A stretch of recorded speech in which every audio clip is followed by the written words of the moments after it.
ونؤمن به ونتوكل عليه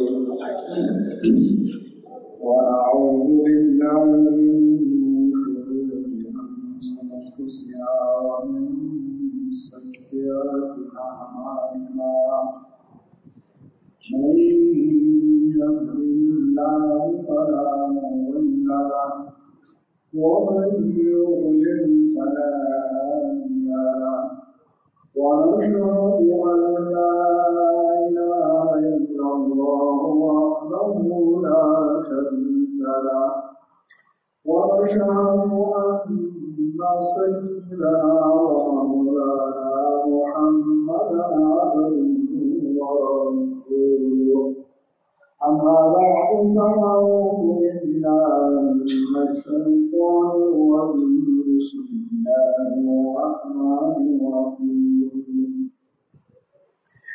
ومن يتوكل على الله فهو حسبه إن الله بالغ أمره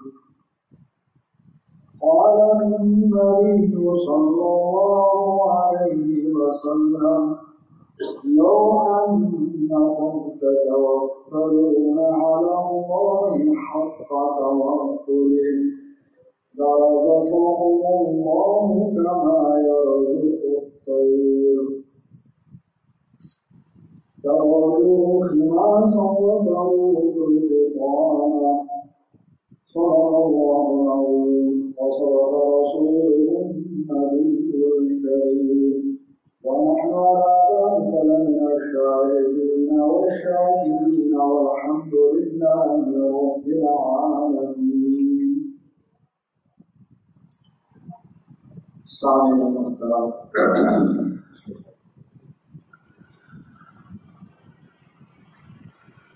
انسان کو اپنی زندگی میں بہت سے خدشات پیش آتے ہیں. ایسا بھی ہو سکتا ہے، ویسے بھی ہو سکتا ہے.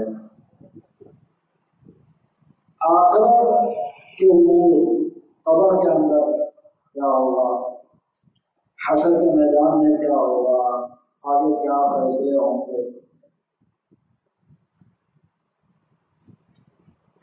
دنیاوی معاملات میں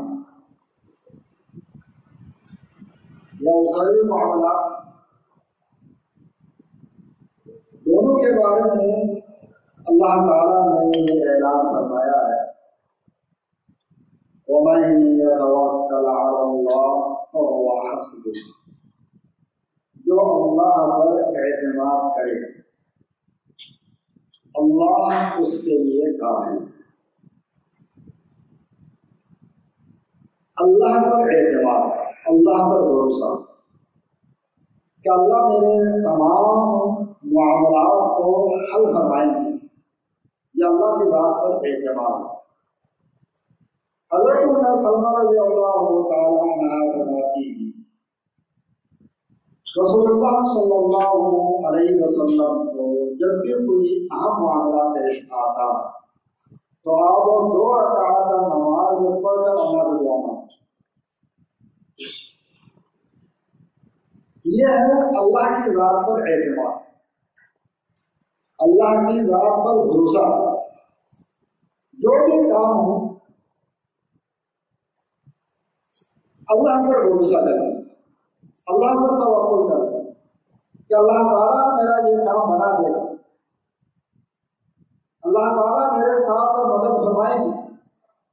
جتنے غزوات آپ علیہ السلام نے ان میں شرکت یا آپ نے بھیجے صحابہ کرام میں سے کسی کو امیر بنا کر، ہر موقع پر یہی ہوتا تھا کہ مسلمانوں کی تعداد کم ہوتی اور آگے کفار کی تعداد مقابلے میں زیادہ ہوتی. لیکن آپ صلی اللہ علیہ وسلم اللہ تعالیٰ کی ذات پر اعتماد کر کے آگے بڑھتے اور اللہ تعالیٰ کامیابی نصیب فرماتے. دنیا کے جتنے معاملات ہیں ان سب کے اندر یہ جو اللہ نے اعلان فرمایا والذین جاہدوا فینا لنہدینہم سبلنا، جو ہمارے نام پر ہم پر اعتماد کر کے محنت کریں،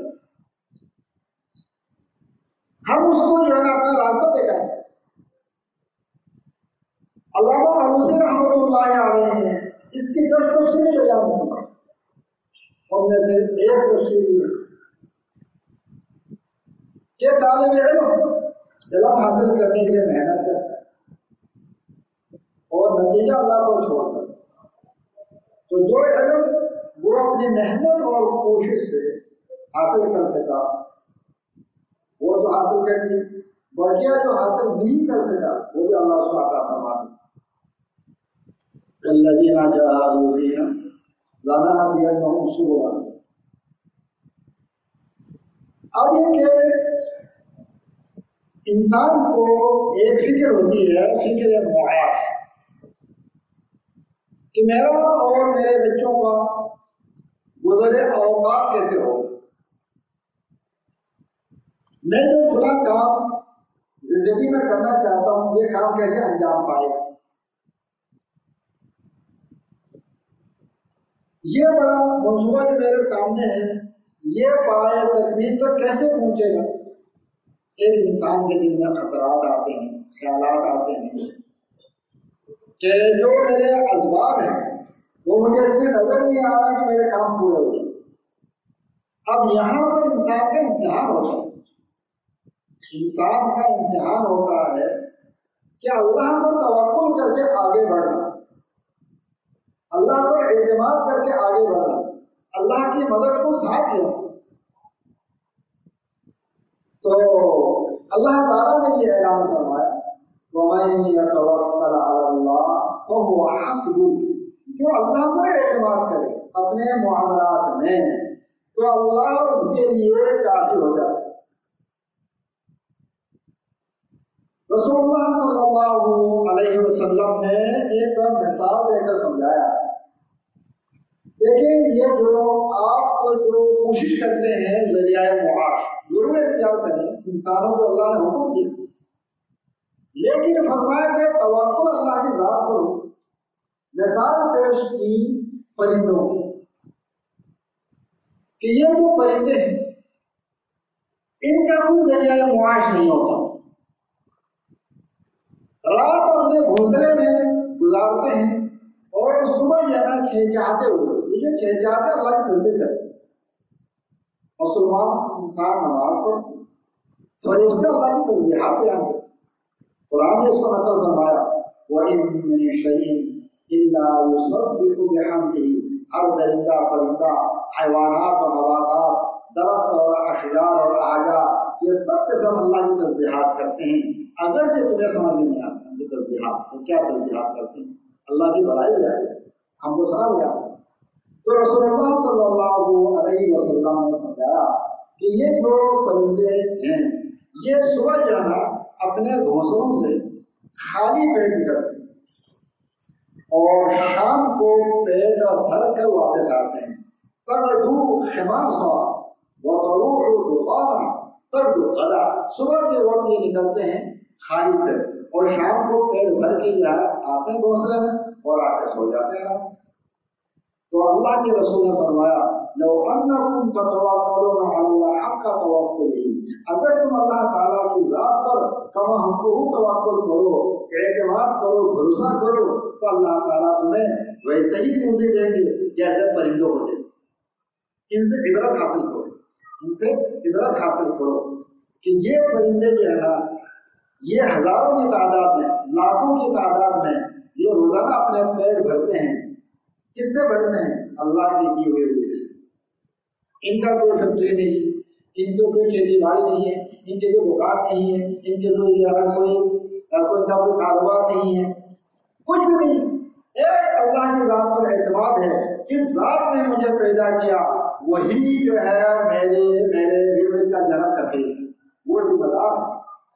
تو جیسے ان کا اعتماد ہے اللہ کی ذات پر، ویسے ہی ایک انسان کا اعتماد ہو جائے تو فرما کا اللہ تعالیٰ جیسے پرندوں کو روزی دیتے ہیں۔ ایک مثال ورنہ اللہ تعالیٰ کو کہ 80,000 جاندار مخلوق، 80,000 قسم کی، 80,000 نہیں، 80,000 قسم، ایک قسم مچھلی ہے وہ لاکھوں کروڑوں کی تعداد میں بڑی بڑی مچھلیاں، کتنی بڑی مچھلی ہے۔ ایک دفعہ اللہ تعالیٰ سے حضرت سلیمان علیہ السلام سے کہا کہ میں جو ہے نا سمندری مچھلیوں کی دعوت کرنا چاہتا ہوں، آپ مجھے اجازت دیں۔ اللہ نے کہا بالکل اجازت۔ تو حضرت سلیمان علیہ السلام نے ارکان سلطنت کو فرمایا کہ بھائی ہم نے سمندری مچھلیوں کی دعوت کرنی ہے، تو ایسا کرو کہ آپ جو ہے نا غذا تیار کریں، خوراک تیار کریں، دو تین ایونٹ جنات اور انسانوں نے مل کر بہت بڑا ذخیرہ جمع کیا 6 مہینے تک۔ اس کے بعد حضرت سلیمان علیہ السلام نے حکم دیا اللہ کے حکم سے یہ ساری مچھلیاں جو ہے نا آ جائیں اور ہماری دعوت قبول کریں۔ تو سب سے پہلے ایک مچھلی آئی، پہلے مجھے کھلا دو، بعد میں اوروں کو کھلانا، آہستہ آہستہ۔ ٹھیک، میں کھانا شروع کیا، وہ جو 6 مہینے تک خوراک تیار کی تھی وہ سب کے سب وہ مچھلی کو نکل گئی۔ اس کے بعد کہا کہ بھائی وہ میرے صبح کا کھانا کھلاؤ۔ سلیمان علیہ السلام نے کہا کہ اتنے جو آپ نے کہا خدا کے بندے اس سے کئی گنا زیادہ میں کہا تھا اللہ مجھے روزانہ کھلا، یہ کیا تم نے ہماری دعوت کی، ابھی تو اور سارے مچھلیوں نے کھانا ہے۔ تو حضرت سلیمان علیہ السلام نے کہا یہ ایک اللہ کی قدرت ہے جو تمام مخلوق کو اپنے طاقت اور قوت سے جو کیا کرتے ہیں روزی پہنچاتے ہیں۔ تو اللہ کی ذات پر اعتماد، توکل ہو، بھروسہ ہو، جو اللہ تمام مخلوق کو کھلا سکتا ہوں مجھے بھی کھلا سکتا ہے، پر میری ذمہ داری ہے کہ اللہ کا حکم کو مانو، اللہ کو مانو اور اللہ کی مدد کو ساتھ لو، اللہ سے مانو، اللہ سے مانو، اللہ سے مانو۔ تو اللہ نے یہ فرمایا کہ مومنین اللہ پر توکل کرتے ہیں، اللہ پر بھروسہ کرتے ہیں، اللہ پر اعتماد کرتے ہیں۔ تو ہم نے وہ اعتماد پیدا کرنے، اللہ کی ذات پر اعتماد کہ اللہ سے لینا ہے، اللہ کی طرف توجہ کرنا ہے، اللہ سے مانگنا، اللہ کھلانے اور پلانے والے ہیں۔ تو اللہ نے فرمایا وَمَن يَتَوَكَّلْ عَلَى اللَّهِ فَهُوَ حَسْبُهُ۔ اللہ، ہمارے شیخ حضرت مفتی رشید احمد صاحب نور اللہ برکتہ نے فرمایا ایک دفعہ میں دارالہدیٰ ٹھیڑی میں جمعرات کا دن تھا، سارے طلبا چلے گئے مدرسہ، میں اکیلا رہ گیا۔ اس زمانے میں کچھ سندھ میں ایسے افراد تھے جو مدارس پر حملہ کرتے تھے، تو فرمایا کہ میں نے مدرسہ کے صحن میں ہی چارپائی ڈالی اور مچھردانی جو ہے نا اس میں باندھ دیا اور پھر میں لیٹ گیا کھلے آسمان، کوئی بھی تھوڑا سا چلان لگا دے وہاں پہنچ سکتا ہے مدرسہ کے اندر، کوئی بندہ نہیں، نہ چوکیدار ہے، نہ طالب علم ہے، نہ استاد ہے، ایک میں ہوں، ایک میرا اللہ ہے۔ تو میں نے اپنے دل کا جائزہ لیا کہ اگر اس وقت دشمن حملہ کرتے تمہارا کیا حال ہوگا۔ میں نے خوب اکیلے میں آسمان کی طرف دیکھ کر اپنا جائزہ لیا، تو میرے دل میں اطمینان کا اظہار فرمایا جو اللہ طلبا کے ہوتے ہوئے، چوکیدار کے ہوتے ہوئے، اساتذہ کے ہوتے ہوئے مجھے بچا سکتا ہے، وہ آج اس تنہائی میں بچا سکتا ہے۔ اس لیے جو ہے مجھے آرام سے نیند آ گئی۔ جب کسی کو ڈر لگتا نا اس کو نیند نہیں آتی، اصول ہے جس کو ڈر لگتا ہو اس کو نیند نہیں آتی، اب مجھے بالکل آرام سے تہجد کے وقت آرام سے نیند آ گئی۔ تو یہ اللہ کی ذات پر اعتماد پیدا کرنا، وہ اللہ والوں کی مجلس میں بیٹھنے سے، ان سے رہنمائی لینے سے یہ اعتماد پیدا ہوگا، یہ دھیان پیدا ہوگا، یہ طاقت پیدا ہوگی، یہ قوت پیدا ہوگی، دینی قوت، اس کو کہتے ہیں روحانی قوت، روحانی قوت پیدا ہوگی۔ تو یہ چاہیے کہ جو بھی حالات پیش آئیں انسان کا دھیان اللہ پر ہو، اعتماد اللہ کی ذات پر ہو، جو بھی کام کرے اللہ سے مدد مانگا تو رسول اللہ صلی اللہ علیہ وسلم 2 رکعت صلاۃ الحاجت پڑھ کر اللہ سے دعا مانگ کے کام شروع کرواتے. ہر معاملے جب بھی کوئی آپ کو پریشانی لاحق ہوئی یہ آپ کی سنت ہے. تو یہ کہ دعا اس طرح مانگے، دعا اس طرح مانگے کہ آپ ان کی گواہی دے دیں کہ جی ہاں میری دعا قبول ہوگی. کل میں نے ایک مولوی صاحب سے پوچھا کہ آپ دعا کیسے مانگتے ہیں؟ تو انہوں نے کہا کہ میں تو کوشش کرتا ہوں کہ پہلے سلام اطمینان سے کہتا ہوں، میں السلام علیکم اور وعلیکم السلام، آگے میں جو ہے وعلیکم السلام کہنے سے پہلے اٹھ کے چلا جاتا ہوں. جب دعا کہاں مانگتے راستہ اس طرح تو نہیں ہوگا. دعا تو جب کر مانگنا ہے، اپنے آپ کو محتاج سمجھ کر مانگنا اور اس یقین کے ساتھ مانگے کہ اللہ میری دعا ضرور قبول کرے. اللہ کا خزانہ بھرا ہوا ہے، اللہ مجھے دے دے، اللہ نے دے کر. ایک بندہ اس سے گناہ صادر ہو گیا، یہ نہیں اس سے نہیں ہوگا. فرماتے ہیں کہ آپ اتنی دفعہ کیا اللہ مجھے معاف فرما، اے اللہ مجھے معاف فرما، اللہ میرے گناہوں کو معاف فرما، اے اللہ میرے گناہوں کو معاف فرما، اے اللہ میرے گناہوں کو معاف فرما دے، اے اللہ میرے گناہوں کو معاف فرما دے. کہتے کہتے کہتے جو ہے آنکھوں سے آنسو جاری ہو جائے، سمجھو کہ دعا قبول ہو. یہ کیا دل پر جو گناہوں کا زخم لگا ہوا ہے وہ پگھل گیا، پگھل کے آنکھوں سے آنسو کی شکل میں باہر آ گیا. دل اللہ کی محبت قبول کرنے کے لیے صاف اور شفاف. کہتے بلی جو ہے سوچ جو ہے جہاں پہ حج کر چلی، اور ایک بلی کا توبہ ہوتا ہے کہ ایک دفعہ جو ہے نا چوہا کھا لیا، کھا کے پھر جو ہے نا ایسے تھوڑا سا ہاتھ میں تھوڑا سا پھر ادھر مارتا ہے، ادھر مارتا ہے. توبہ توبہ، آئندہ جب تک جو ہے نا کوئی اور چوہا نظر نہ آئے اور جب تک جو ہے نا میں بالکل جو ہے نا آئندہ چوہا نہیں کھاؤں. ارادہ یہ کہ دوبارہ چوہا ملے اور بھوک لگے میں دوبارہ کھاؤں گا، یہ توبہ نہیں. توبہ یہ اللہ غلطی ہو گئی تھی، معاف فرما دو، آئندہ میں نے بالکل نہیں کرنا. یہ جو لوگوں کے حقوق دبانے والے ہیں، اللہ کے حقوق ادا نہ کرنے والے ہیں، ان کی توبہ اس طرح کی ہوتی ہے. جب تک پیٹ بھرا ہوا ہم ڈکیتی نہیں کریں گے، چوری نہیں کریں گے، کسی کا مال نہیں کھائیں گے، یتیم کا مال نہیں کھائیں گے، اور جب مطلب تھوڑا ایسا ہوگا ویسا ہوگا کھا لیں گے. تو یہ ہے اللہ کی ذات پر کیا ہو اعتماد اور بھروسہ ہونا. کیسے اعتماد ہوگا، کیسے بھروسہ ہوگا؟ ہمارے شیخ مفتی علامہ صاحب رحمۃ اللہ علیہ نے واقعہ سنایا. تیمور لنگ ایک بادشاہ تھا. لوگ تو تیمور تک یاد کرتے ہیں، لنگ کو یاد نہیں کرتے. لنگ بنا لنگڑا، تیمور لنگ یہ غزنی میں ہوتے تھے. تیمور لنگ تو مسلمان بادشاہ محمود غزنی سے پہلے کی بات. علماء کی بڑی قدر کرتے ہیں. یہ علماء کی قدر یہ ایمان کی علامت ہے. کیوں؟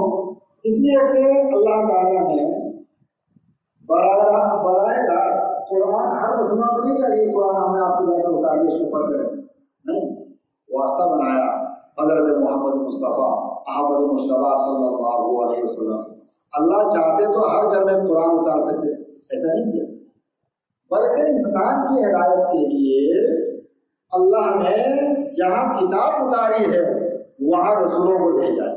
تو رسولوں کی ذمہ داری لگائی کہ آپ قرآن کو حاصل کر کے جبرائیل علیہ السلام سے اور یعنی اس کو سمجھ کر میرے بندوں کو سمجھائیں. تو یہ آپ صلی اللہ علیہ وسلم جو محسن اعظم، امت پر سب سے بڑے محسن ہیں. پھر آپ کے بعد آپ کے صحابہ یہ امت کے محسن ہیں. تابعین، تبع تابعین، ائمہ دین، علماء اور صلحاء یہ امت کے محسن ہیں. ان کی قدر کرنی چاہیے. تو تیمور لنگ جو ہے نا وہ علماء کی قدر کرتا تھا. ایک عالم دین کو بلایا. جب اس زمانے میں تو یہ نہیں تھا کہ جناب جو میری طرح کرسی میں بیٹھ گیا سوچا نہیں. وہ مطلب کہ جو ہے نا فرشی نشستیں ہوتی کہ گدا لگا دیا, گاؤں تکیا لگا دیا, بیٹھ گئے. اب جناب جو ہے نا وہ ٹائمر لگ تو لگڑا ہونے کی بنا پر پاؤں پھیلا کے بیٹھا ہوا تھا. تو یہ مولانا صاحب کہہ رہے ہیں یہ بھی جا کے ٹائمر لگ کی طرف پاؤں پھیلا کے وہ تو دیوار کے ساتھ ٹیگ لگا کے بیٹھ گئے. تو بادشاہ کے محافظین سوچ کے ان کو سمجھانے کی اشاروں سے کہ پاؤں سکیڑ لو, یہ ادب کے خلاف ہے, شاہی ادب کے خلاف ہے. ہم نے کہا نہیں میں پاؤں پھیلا کے بیٹھا ہوں. تو یہ بادشاہ کیوں پاؤں پھیلا کے بیٹھے ہیں؟ یہ میں بھی پاؤں پھیلا کر بیٹھا ہوں. اب یہ کہ بادشاہ نے کہا مارا لنگ ارس, میں تو اس لیے پاؤں پھیلا کے بیٹھا ہوں, مجھے لنگڑاپن ہے, پاؤں سکیڑ نہیں سکتے, مجبور ہوں. تو اس عالم نے فرمایا مارا لنگ ارس کہ مجھے جگہ آر آتی ہے, شرم آتی ہے. ایک دنیاوی بادشاہ وہ تو پاؤں پھیلا کے بیٹھے, ایک عالم دین جس کا تعلق اللہ سے ہے, جس کا بھروسہ اللہ پر ہے, جو وہ میرا پاؤں سکیڑ کے بیٹھے ایک دنیا دار بادشاہ کے سامنے. بات ہوئی جس مقصد میں وہ بلایا تھا. آخر میں بادشاہ نے پوچھا کہ یہ آپ نے پاؤں پھیلانا کب سے سیکھا؟ فرمایا کہ جب ہم نے ہاتھ کو سکیڑنا سیکھا. کسی دنیا دار سے مانگنے کو ترک کرنا, ان سے لالچ کو ترک کرنا, ان کے مال کی ہرس کو ترک کرنا ہم نے سیکھا. اللہ پر اعتماد جب سے آیا, اللہ پر توکل جب سے حاصل ہوا, تب سے ہم نے جناب پاؤں پھیلانا سیکھا. ہمیں تمہارے مال کی اور تمہارے عطا کردہ کسی منصب کی ذرہ برابر بال برابر لالچ و ہرس نہیں ہے. اس توکل نے, اللہ کے ذات میں توکل نے ہمیں جو ہے نا پاؤں پھیلانا سکھایا. تو اس سے حضرت نے فرما دیکھو علماء کو یہ سیکھنا چاہیے کہ کسی دنیا دار سے کوئی لالچ اور تمنا رکھے یہ مجھے کچھ دے گا, اس کو اشراف کہتے ہیں. اشراف نفس یہ حرام ہے. لالچ اور تمنا غیر اللہ سے حرام ہے. اللہ کے ذات پر اعتماد ہو, اللہ کی ذات پر توکل ہو, اللہ کے سامنے سجدہ ریز ہو جائے, اللہ سے اتنی دیر پر مانگے کہ اللہ سے لے کر رہے. حضرت اس نے مثال پیش کی کہ بزرگ تھے حضرت اور ڈاکٹر عبدالحی عارفی رحمۃ اللہ علیہ, بہت بڑے بزرگ تھے. حضرت مولانا اشرف تانوی رحمۃ اللہ علیہ کے خلیفہ تھے. حضرت نے فرمایا کہ میں ڈاکٹر عبدالحی عارفی رحمۃ اللہ علیہ کے گھر گیا ان سے ملنے کے لیے. تو حضرت اندر جا کے میرے لیے شربت کا گلاس لے کے آئے. جب شربت کا گلاس لے کے سال جو ہے ان کی ایک پوتی چھوٹی ساتھ آئی اور اس نے میرے دور کہا دادا کو مجھے شربت دے دو, یہ مہمان کے لیے آپ کے لیے باہر میں لے آؤں, دادا کو یہ شربت دے دو. تھوڑا خاموش ہے, نہیں شربت دے دو. کہتے اچھلنا شروع کیا, بولنا شروع کیا. تو میرے ہاتھ میں گلاس تھا, تو ڈاکٹر صاحب جو ہے نا رحمۃ اللہ علیہ وہ اندر تشریف لے گئے دوسرا گلاس لانے کے لیے. تب تو اس نے اتنا اچھلا بولا جو ہے نا وہ روتے روتے دریا بہا دیا. کہتے میں تو گلاس پکڑا ہوا تھا کہ منہ تک لے جاؤ, نہیں لے جا سکا, میں اس کو پکڑا دیا کہ تم پیو. تو بابا دیکھو یہ کہ اس نے اتنا رویا کہ میرے ہاتھ سے گلاس لے کر دیا, میں نہیں پی سکا, ان کو میں نے دے دیا. فرما کہ ایک بچی کو اپنے جو ہے نا سوال پر اتنا اصرار کہ وہ اپنا سوال پورا کر کے رہی. فرما کہ مجھے اس سے سبق حاصل ہوا کہ اللہ سے اتنا ہی مانگنا چاہیے کہ اپنی چیز لے کر رہے. اب یہ کہتے ہیں کہ ہم نے تو بہت دعا کی قبول ہی. تو فرمایا کہ رسول اللہ صلی اللہ علیہ وسلم نے فرمایا یہ کہنا جائز ہے. اس کے دعا تو قبول نہیں ہوتی, تو یہ کہ میں نے اتنا مانگا اللہ سے اللہ نے دیے، یہ اللہ پر الزام ہے، یہ اللہ پر الزام ہے۔ تو اتنا اعتماد ہو اللہ کے ذات، اتنا توکل ہو کہ اتنی دیر تک مانو کہ وہ چیز لے کر اپنا مقصد و مطلب، تو اللہ کی ذات پر دھیان ہو، توکل ہو، اعتماد ہو کہ اللہ دے گا، دینے پر قادر ہے۔ اللہ اللہ اللہ۔ تو جب اللہ والوں کے پاس بیٹھنے سے یہ دولت ملتی ہے کہ دنیا کی وقات سے نکل جاتی ہے، آخرت کی وقات آ جاتی ہے، آخرت کی فکر دل میں پیدا ہو جاتی ہے، فکر آخرت پیدا ہو جاتی ہے۔ اب دیکھیں ہمیں دنیا پر کتنا اعتماد ہے اور آخرت پر کتنا، آخرت کی کتنی فکر ہے۔ دیکھو ہم نے دنیا میں رہنے کے لیے ہم مکان بناتے ہیں اور جو ہے نا اس میں چارپائی ڈالتے ہیں، بستر ڈالتے ہیں، کھانے پینے کا سامان جمع کرتے ہیں، پھر بینک بیلنس بناتے ہیں، بہت مال جمع کرنے کی فکر کرتے ہیں، مال مل جائے، مال مال مل جائے، مال مال مل جائے، مال فکر کرتے رہتے۔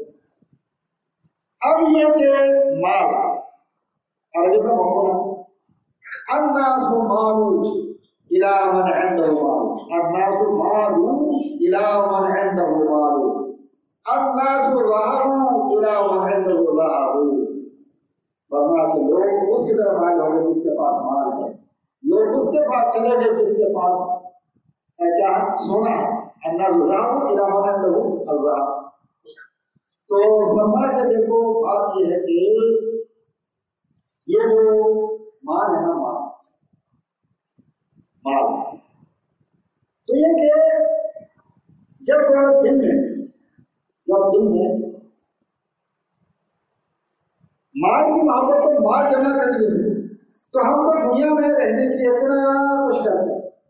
آگے فرمایا کہ اگر ہم سے یہ کہا جائے بھائی بیٹا دیکھو دنیا میں تو بہت مزہ اڑا دیا، اب یہ کہ یہ جو آج کی رات ہے نا یہ تم نے قبر کے اندر گزارنی اور آج سے ہمیشہ کے لیے قبر میں گزارنی، رات شام کو تمہاری موت واقع ہو گئی، تو میں تھوڑا سوچے صحیح کہ قبر میں سونے کے لیے کیا تیار ہے۔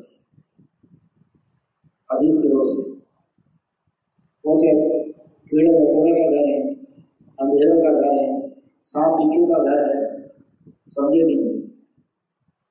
تو اگر کہا جائے بیٹا بہت مزہ اڑا دیا، اب جو چلنا ہے اور ابھی ارشاد سے کیا کرنا ہے، قبر میں جانا ہے، وہاں پر رہنا ہے، تو تھوڑا بتا کہ گردن جھکا کے سوچے کیا تیاری ہے۔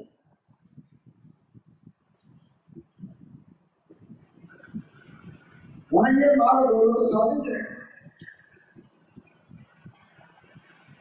وہاں تو اعمال ساتھ جائیں، تو اعمال کیسی، کیا میری نماز ایسی ہے کہ میں اللہ کو پیش کر سکتا اللہ یہ لے جائے، کیا میری تسبیحات اتنی ہیں، کیا میری تلاوت قرآن کریم کی اتنی ہے میں اللہ کو پیش کر سکتا اللہ یہ لایا، کیونکہ وہاں تو حضرت حکیم شاہ حکیم محمد اختر صاحب رحمۃ اللہ علیہ فرماتے تھے کہ ملک بدلنے سے کرنسی بدل جاتی ہے، آپ یہاں سے سعودیہ چلے جائیں عمرہ کرنے کے لیے، یہ پاکستان کے زمانے چلتے، وہاں تو ریال چلے گئے، امریکہ چلے گئے ڈالر چلے گئے، انڈیا جائے تو انڈین پیسہ چلے گئے۔ تو فرمایا کہ ایک ملک جو دنیا ہے اور ایک ملک جو ہے آخرت، جیسے قبر میں جائیں گے وہاں جو ہے یہ پیسہ نہیں چلے جاتے یہ ہاں یہ 1000 روپیہ دے دو اور میرا جو ہے یہ عذاب معاف کرو، ایسا نہیں ہوگا، وہاں تو اعمال چلیں گے، سکے بدل جائیں گے، کرنسی بدل جائے گی۔ اس لیے اللہ کی ذات پر اعتماد اور توقع کے ساتھ، دھیان کے ساتھ اللہ کو راضی کرنے کے لیے کیا کریں، فکر کریں۔ ہمارے شیخ مولانا قاری نور محمد صاحب رحمۃ اللہ علیہ فرماتے تھے کچھ کام کرنے کے ہوتے 4 کام کرنے کے، ایک کام صرف نہ کرنے کا، ایک کام ہے 4 کام کرنے کا اور ایک کام نہ کرنے کا۔ 4 کام کیا ہیں؟ آپ نمازیں پڑھیں، تلاوت کریں، ذکر کریں، دعا مانگیں، یہ 4 کام کریں، یہ 4 کام خوب کریں، کثرت سے کریں۔ نمازیں پڑھیں، تلاوت کریں، دعائیں مانگیں، ذکر کریں۔ ایک کام نہیں کرنا، کیا گناہ نہیں کرنا، ایک کام نہ کرنے کا، باقی 4 کام کرنے کا، تب آپ کامیاب ہو جائیں گے۔ کیا ہو جائیں گے؟ کامیاب ہو جائیں گے۔ 4 کام کریں اور ایک نہ کریں، ایک کو چھوڑ، کوئی گناہ نہیں کرنا اور نہ کرنا ہے، بہت آسان ہے۔ ہمارے شیخ ہمیشہ یہی فرماتے تھے، بس بیٹا ایک کام نہیں کرو، باقی 4 کرو۔ تو اللہ نے کتنی آزادی دی، 4 کرو، نمازیں پڑھو، خوب پڑھو، تلاوت کرو، خوب جی بھر کے کرو، ذکر اذکار کرو۔ اللہ نے بار بار فرمایا فاذکروا اللہ اللہ کرام کرتے ہیں، تو کثرت سے کرو اور دعائیں مانگو۔ اللہ نے فرمایا دعائیں مانگو میں تم سے ناراض ہو جاؤں گا۔ ان الذین یستکبرون عن عبادتی سیدخلون جہنم داخرین۔ ان لوگوں نے استجب لو، دعا مانگو، ہماری دعا قبول کرو۔ ہمارے شیخ کی بات کو یاد رکھیں، 4 کام کریں اور ایک کام نہیں کریں۔ اللہ تعالیٰ ہمیں 4 کام کرنے کی توفیق دے اور ایک کام سے بچنے کی توفیق دے۔ وآخر دعوانا الحمد للہ رب العالمین۔